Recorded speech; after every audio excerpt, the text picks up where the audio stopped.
Very warm welcome to you all. आज की class में आप सभी का स्वागत है।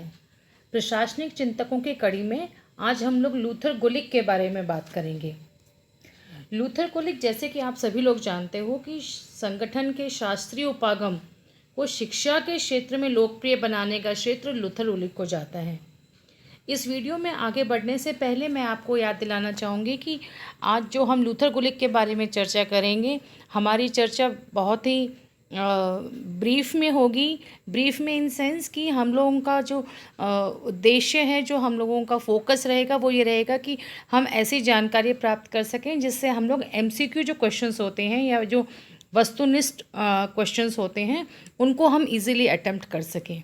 लेकिन आपको ये बात भी याद रखनी पड़ेगी कि it is just a revision kind of thing, या फिर एक अच्छे ढंग से जब आप डिटेल में पढ़ लेते हैं उसके बाद इट इज़ जस्ट जिसको आप एक बार रिवाइज कर सकें और फिर वापस आप लोग अपने क्वेश्चंस के ऊपर आ सके without going into the details. अच्छे ढंग से समझने के बाद, जानने के बगैर हम इन टॉपिक्स को अच्छे ढंग से नहीं समझ सकते।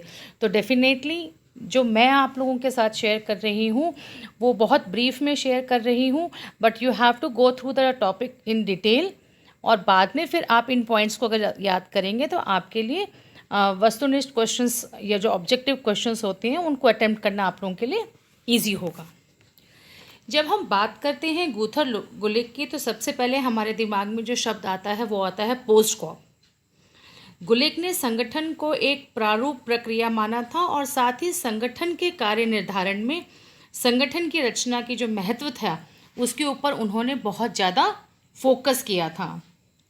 गुलिक ने अपने अध्ययन में सबसे इम्पॉर्टेंट चीज़ या जिस पे सबसे ज़्यादा उन्होंने फोकस किया था वो था तटस्थ सिद्धांतों की खोज, जिसके आधार पर संगठन की संरचना का प्रारूप तैयार किया जा सके। लूथर गुलिक की ये मानना था कि विज्ञान, प्रशासन के विज्ञान का विकास संभव है और ऐसे सिद्धांतों पर उसको हमको चलाना होगा जो कि सार्वभौमिक रूप से लागू हो सके। यही कारण था कि उन्होंने संगठन के प्रारूपण प्रक्रिया के निर्माण के लिए मशीनीकृत दृष्टिकोण को बहुत ही ज़रूरी माना था, जिसे हम लोग यांत्रिक दृष्टिकोण भी कहते हैं। तो इस तरीके से एक क्वेश्चन आपके लिए बन सकता है कि मशीनीकृत दृष्टिकोण या फिर यांत्रिक दृष्टिकोण को सपोर्ट करने वाले कौन कौन से विचारक हैं। नीचे आपके पास ऑप्शंस होंगे। So you should know that Luther Gulik is one of the administrative thinkers जिन्होंने यांत्रिक दृष्टिकोण या मशीनीकृत दृष्टिकोण को सपोर्ट किया था या उसको बहुत ही इम्पॉर्टेंट माना था। जब हम बात करते हैं लूथर गुलिक के योगदान की, देखिए जब भी आप कोई भी प्रशासनिक चिंतक का जब टॉपिक कर रहे हैं तो दो चीज़ों पे आप ध्यान दीजिए। सबसे पहले तो उनका क्या योगदान है, डेफिनेटली वो आपको करना ही करना है। साथ ही साथ उसकी आलोचना और उनकी जो पब्लिकेशंस होती हैं उनको भी आपको याद रखना है। तो इस तरीके से आप 3 कैटेगरी बना सकते हैं जब भी आप कोई टॉपिक कवर कर रहे हैं। जब हम लूथर गुलिक के योगदान की बात करते हैं तो इसको हम लोग 2 बेसिकली ब्रॉड कैटेगरीज में बांट सकते हैं। सबसे पहले है प्रशासनिक प्रबंध और दूसरा है प्रशासनिक सिद्धांत। जब हम प्रशासनिक प्रबंध की बात करते हैं तो लूथर गुलिक ने प्रशासन को एक विज्ञान माना है, ये हमें हमेशा ध्यान रखना है। इसके अलावा प्रशासनिक प्रबंध को वैज्ञानिक रूप देने के लिए का जब उन्होंने सपोर्ट किया था तो उनका ये कहना था कि जिस प्रकार से जो प्रशासक होते हैं वो अपना अनुभव अगर बढ़ा लें या वो अपने अनुभवों से प्रशासन का विज्ञान विकसित कर सकते हैं, तो उन्होंने 2 चीज़ें कही थी। एक तो वो खुद कहते थे कि प्रशासन एक विज्ञान है या वो प्रशासन को विज्ञान के रूप में देखते थे, और दूसरी एक उन्होंने बहुत ही इम्पॉर्टेंट बात कही थी कि ये जो विज्ञान विकसित होगा ये किस आधार पर होगा, प्रशासकों के अनुभव के आधार पर हम इस प्रकार के विज्ञान को विकसित कर सकते हैं। तो प्रशासन को विज्ञान मानने के लिए उन्होंने प्रशासकों के अनुभव को बहुत ही इम्पॉर्टेंट माना था, और चूंकि वो विज्ञान, प्रशासन को एक विज्ञान मानते थे और ऐसे तटस्थ सिद्धांतों की वो खोज उन्होंने खोज करी थी और उसको सपोर्ट किया था, तभी वो कहते हैं कि प्रशासन एक सार्वभौमिक प्रक्रिया है। प्रशासन के जो सिद्धांत है वो सार्वभौमिक है, यूनिवर्सल है, वो सब जगह लागू किए जा सकते हैं और इसीलिए वो कहते हैं कि प्रशासन एक विज्ञान है। जैसे विज्ञान के जो भी आपकी थ्योरीज होती हैं, जो भी प्रिंसिपल्स होते हैं, वो सब जगह लागू किए जा सकते हैं। ठीक उसी तरीके से उनका कहना था कि प्रशासन एक विज्ञान है और इसके जो सिद्धांत हैं वो सार्वभौमिक हैं और इस विज्ञान का जो विकास है वो प्रशासकों के अनुभव के ऊपर काफ़ी कुछ डिपेंड करता है या उसको इन्फ्लुएंस करता है, ऐसा आप कह सकते हैं। मैं आपके सामने एक कोटेशन दे रही हूँ जो उनका कहना था। उनका कहना था कि लोक प्रशासन प्रशासन के विज्ञान का वह भाग है जो कार्यपालिका शाखा से संबंधित है। यद्यपि व्यवस्थापिका और न्यायपालिका भी प्रशासकीय कार्य क्षेत्र में सम्मिलित हो सकती हैं। तो उनकी इस डेफिनेशन के हिसाब से हम ये मान सकते हैं, जैसे पहले कहा कि एक तो प्रशासन विज्ञान है, दूसरा उनका मेन फोकस कार्यपालिका शाखा पर था, एग्जीक्यूटिव जिसे हम लोग कहते हैं उसके ऊपर उनका ज़्यादा ध्यान था। हालांकि वो व्यवस्थापिका और न्यायपालिका की भूमिका को भी नकार नहीं रहे, ये हमें हमेशा ध्यान रखना चाहिए। प्रशासन के क्षेत्र में उन्होंने पोस्टकॉप का सिद्धांत दिया था, ये हम सभी जानते हैं। पोस्टकॉप जिसका अगर हम लोग फुल फॉर्म निकालें तो it stands for planning, organisation, staffing, D for direction, CO यहाँ पे कोऑर्डिनेशन से है, R is for reporting and B is for budgeting. तो पोस्टकॉप से तो आप सभी लोग वाकिफ़ हैं। और एक चीज़ और ध्यान देने वाली है कि गुलिक ने से पहले हेनरी फ्योल ने, हम हेनरी फ्योल का टॉपिक कर चुके हैं, उन्होंने एक सिद्धांत दिया था पोक का, POCCOC,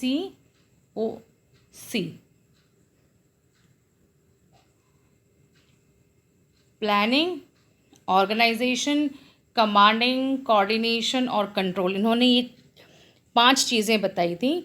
तो लूथर गुलिक से पहले चूँकि हेनरी फ्योल इस कंसेप्ट को हमारे सामने ला चुके थे और उनके इस दृष्टिकोण को बहुत से विद्वानों ने अपनाया भी था, लेकिन इसको व्यवस्थित रूप से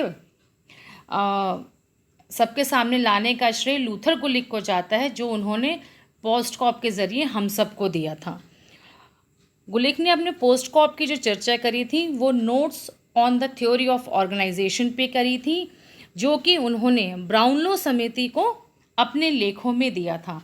ये 3 चीज़ें आप लोग ध्यान रखिए, ये ऑब्जेक्टिव टाइप क्वेश्चंस में आ सकते हैं। सबसे पहले तो पोस्टकॉप की जब उन्होंने चर्चा करी थी तो वो चर्चा उन्होंने अपने नोट्स ऑन थ्योरी ऑर्गेनाइजेशन पे करी थी, जो कि उन्होंने ब्राउनलो समिति को पेश करी थी, उनके अपने लेखों में उन्होंने दिया था। तीसरी बात, हेनरी फ्योल ने जो हमको कंसेप्ट दिया था पोक का, POCCOC, planning, organisation, command, coordination and control, तो इसको एक व्यवस्थित रूप में देने का श्रेय लूथर गुलिक को जाता है, जो कि हमको पोस्टकॉप में देखने को मिलती है। तो इस प्रकार से जो पोस्टकॉप की जो अवधारणा थी वो किसी भी कार्यपालक अधिकारी द्वारा किए जाने वाला कार्य है। जैसे मैंने अभी आपसे कहा था कि उनका मेन फोकस ये था कि भाई कार्यपालिका के कार्य कैसे होने चाहिए। हालांकि उन्होंने व्यवस्थापिका और न्यायपालिका की भूमिका को भी नकारा नहीं है, लेकिन उनका जो फोकस था, जो सेंटर ऑफ आप कह सकते हैं, उनका जो थीम, जो उन्होंने कंसेप्ट दिया था पोस्टकॉप का, वो एग्जीक्यूटिव पे था, कार्यपालिका के कार्य कैसे होने चाहिए उसके ऊपर फोकस था। अब जब हम आते हैं कि संगठन के सिद्धांत, मीन्स लूथर गुलिक के जो योगदान थे उसकी जो दूसरी कैटेगरी है संगठन के सिद्धांत की, जब हम बात करते हैं तो हमें कुछ चीज़ों का हमेशा ध्यान रखना चाहिए। सबसे पहले तो ये है कि उन्होंने हेनरी फ्योल की तरह ही आदेश की एकता को बहुत ही महत्वपूर्ण माना था। लूथर गुलिक चूँकि एक शास्त्रीय विचारक हैं और परंपरावादी विचारक हैं, तो उन्होंने एक चीज़ और कही थी और वो था, उन्होंने कार्य विभाजन को सर्वोच्च स्थान माना था संगठनात्मक सिद्धांतों में। इस पे क्वेश्चन सीधा सीधा बन जाता है ऐसे कि किसने कार्य विभाजन को संगठनात्मक सिद्धांतों में सर्वोच्च स्थान दिया था। So that is Luther Gulick. Question mould होकर आपके पास आ सकता है, लेकिन उन्होंने संगठनात्मक सिद्धांतों में जो सबसे ऊंचा स्थान या सबसे महत्वपूर्ण किसी चीज़ को माना है तो वो है कार्य विभाजन। कार्य विभाजन या फिर विशिष्टीकरण, बेसिकली आप ये कह सकते हो कि लूथर गुलिक के सिद्धांत का मूल तत्व है। उनका कहना था कि कार्य विभाजन संगठन की बुनियाद है। तो क्वेश्चन जैसे मैंने अभी आपको बताया था कि कार्य विभाजन पे सीधा सीधा क्वेश्चन ये बन सकता है कि किसने कार्य विभाजन को संगठनात्मक सिद्धांतों का सर्वोच्च सिद्धांत माना था। आपको नीचे 4 ऑप्शंस दिए होंगे, आप उस हिसाब से कर सकते हैं। या फिर ये क्वेश्चन ऐसे भी बन सकता है, कार्य विभाजन संगठन की बुनियाद है, ऐसा किसने कहा था।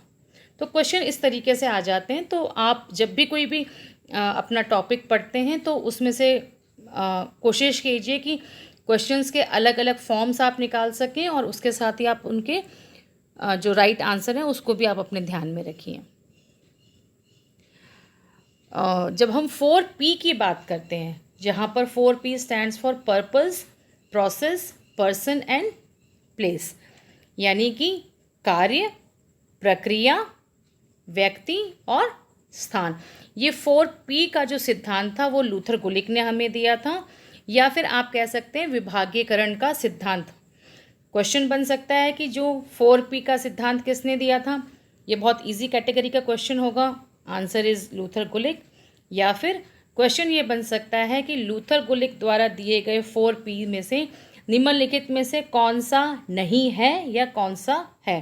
तो डिपेंड्स कि नीचे आपका क्वेश्चन कैसे है। यदि वो पूछ रहे हैं कि निम्नलिखित में से 4P में से कौन सा नहीं है, इसका मतलब 3 सही होंगे, 1 गलत होगा, और इसी तरीके से वाइस वर्सा क्वेश्चन बन सकता है। तो 4P का सिद्धांत लूथर गुलिक ने दिया था, या फिर विभागीकरण का यदि सिद्धांत की हम बात करते हैं तो वो भी लूथर गुलिक ने दिया था। तो क्वेश्चन इस तरीके से मोल्ड होकर आपके पास आ सकता है। यदि हम पद सोपान की बात करते हैं तो लूथर गुलिक का मानना था कि एक संगठन के में आदेश की एकता भी ज़रूरी है और साथ ही साथ पद सोपान भी बहुत ही ज़रूरी है। तो जो संगठन के सिद्धांत है उसके विषय में उन्होंने अपनी कोई ना कोई राय अवश्य दी है। जैसे कि पद सोपान के विषय में उन्होंने कहा, कार्य समन्वय की यदि हम बात करते हैं तो उनका मानना था कि बिना समन्वय के साधन और सभी प्रयास बेकार हो जाते हैं, इसलिए ज़रूरी है कि संगठन व संस्था में उन उद्देश्यों को प्राप्त करने के लिए समन्वय बहुत ही ज़रूरी है। तो उन्होंने समन्वय को भी बहुत ही इम्पॉर्टेंट माना था। जब हम बात करते हैं विकेंद्रीकरण की तो डेफिनेटली लूथर गुलिक ने केंद्रीकरण को ज़्यादा सपोर्ट नहीं किया है। लूथर गुलिक विकेंद्रीकरण की व्यवस्था पर अधिक जोर देते हैं और उसको अधिक सपोर्ट करते हैं। आदेश की एकता के विषय में मैं आपको पहले ही बता चुकी हूँ कि हेनरी फेयल की तरह उन्होंने भी आदेश की एकता को बहुत ही ज़रूरी माना था। जब हम बात करते हैं सूत्र तथा स्टाफ की, है ना, लाइन एंड स्टाफ एजेंसीज की जब हम बात करते हैं तो गुलिक के अनुसार संगठन में उन्होंने इन दोनों ही चीज़ों को बहुत ही इम्पॉर्टेंट माना था। उनका मानना था कि जो सूत्र है, जो सूत्र इकाई होती है वो शक्ति का प्रतिनिधित्व करती है, जबकि जो स्टाफ इकाई होती है वह कार्य परामर्श देने और विचार प्रकट करने का काम करती है, and that is equally important. Delegation की जब हम बात करते हैं, प्रत्यायोजन की बात करते हैं, तो इसको भी लूथर गुलिक ने बहुत ही सपोर्ट किया था और उनका ये मानना था कि कुछ एक पर्टिकुलर अमाउंट में कुछ अधिकारों को अपने जो जूनियर्स होते हैं या जो अधीनस्थ कर्मचारी हैं उनको देना चाहिए, ताकि इससे जो कर्मचारी होते हैं उनमें उत्तरदायित्व का निर्धारण आप तय कर सकते हैं और उनमें भी एक जिम्मेदारी का भाव आता है। सो डेलीगेशन इज़ वेरी इम्पॉर्टेंट। जब हम स्पैन ऑफ कंट्रोल की बात करते हैं, नियंत्रण के क्षेत्र की बात करते हैं, तो लूथर गुलिक ने कहा था कि किसी भी संगठन में प्रत्येक अधिकारी के नीचे 5 या 6 से अधिक कर्मचारी नहीं होने चाहिए। तो जो कंट्रोल की जब बात करते हैं, स्पैन ऑफ कंट्रोल की बात करते हैं, तो उन्होंने जो नंबर्स बताए थे उन्होंने कहा था कि वेदर इट शुड बी 5 और इट शुड बी 6। तो क्वेश्चन कई बार बन सकता है कि नियंत्रण के क्षेत्र के लिए गुलिक ने कितने अधिकारियों की बात करी थी, 5 to 6, 7 to 8, 10 to 15, या कोई भी एक ऑप्शन दिया हो सकता है। तो इस तरीके का क्वेश्चन भी बन सकता है इसमें। समन्वय की अभी मैंने आपसे बात करी थी कि उन्होंने कोऑर्डिनेशन को बहुत ही इम्पॉर्टेंट माना था। उनका मानना था कि कितनी भी चाहे अपनी समस्याएं होती हैं, प्रॉब्लम्स होती हैं, उसका जो सॉल्यूशन है वो सॉल्यूशन विभिन्न समितियों के माध्यम से किया जा सकता है और उन समितियों के द्वारा जो समन्वय स्थापित किया जाता है वो बहुत ही सही होता है। अब जैसे मैंने वीडियो के शुरू में कहा था कि जब भी आप प्रशासनिक चिंतक करते हैं तो दो चीज़ों का आप ध्यान रखिए, उसको जो टॉपिक को आप याद कर रहे हैं। एक तो उनका योगदान क्या है, दूसरी कैटेगरी उसकी आलोचना क्या है, और तीसरी उनकी पब्लिकेशंस क्या है, चाहे वो बुक्स हैं या आर्टिकल्स हैं। तो लूथर गुलिक के पोस्ट कॉप के सिद्धांत को डेफिनेटली हम नहीं नकार सकते, वो बहुत ही इम्पॉर्टेंट कंट्रीब्यूशन रहा है उनका। बावजूद इसके उनकी आलोचना कुछ मुद्दों पे की गई थी।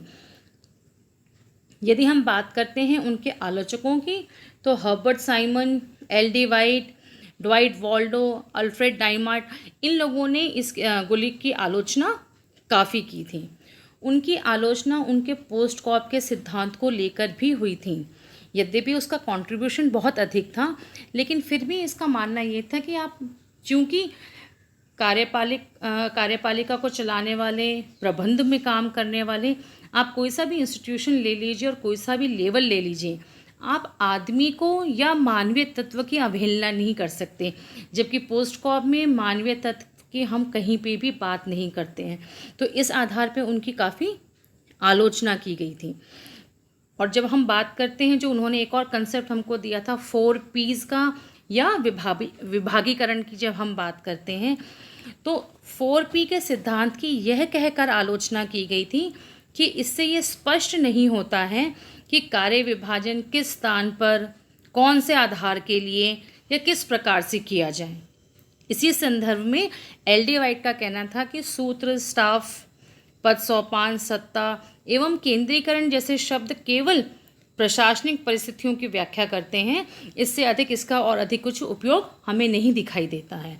तो ये कुछ दो मुख्य मुद्दे थे जिस पर लूथर गुलिक की आलोचना की गई थी। एक तो था 4 P's और एक था पोस्ट कॉप। तो ये एक आपको सामने आता है कि आलोचना के ऐसे कौन कौन से थिंकर्स थे जिन्होंने इसकी आलोचना करी, ये आपको याद रखना चाहिए। और दूसरा, किस आधार पर लूथर गुलिक की आलोचना की गई थी। तो आज के वीडियो में हमने जो चीज़ें कवर करी थी, वो सबसे पहले हमने कवर करी कि उनका क्या योगदान रहा है, और दूसरी कैटेगरी हम लोगों ने करेगी लूथर गुलिक की आलोचना। लूथर गुलिक की आलोचना में हमने ये समझने की कोशिश करी कि कौन कौन से ऐसे विचारक थे जिन्होंने उनकी आलोचना करी और किस आधार पर उनकी आलोचना की गई। यदि उनके योगदान की बात करते हैं तो उसको हमने 2 कैटेगरीज़ में बांटा था, और उसमें भी उन्होंने स्पेसिफिक क्या चीज़ें बताई थी उनको डिस्कस किया। जो जो टॉपिक्स मैंने आपके साथ डिस्कस किए हैं, साथ ही साथ मैंने ये बताने की कोशिश करी है कि इस टॉपिक्स पे से कैसा क्वेश्चन बन सकता है। तो आज के टॉपिक के लिए इतना ही। नेक्स्ट टॉपिक पे हम लोग डिस्कस करेंगे एक दूसरे प्रशासनिक चिंतक को। Till then have a good time. आप लोग कमेंट करके बताइएगा कि आप लोग को ये वीडियो कैसा लगा और आपकी और क्या अपेक्षाएं हैं। Till then have a good time. अपना ध्यान रखिएगा।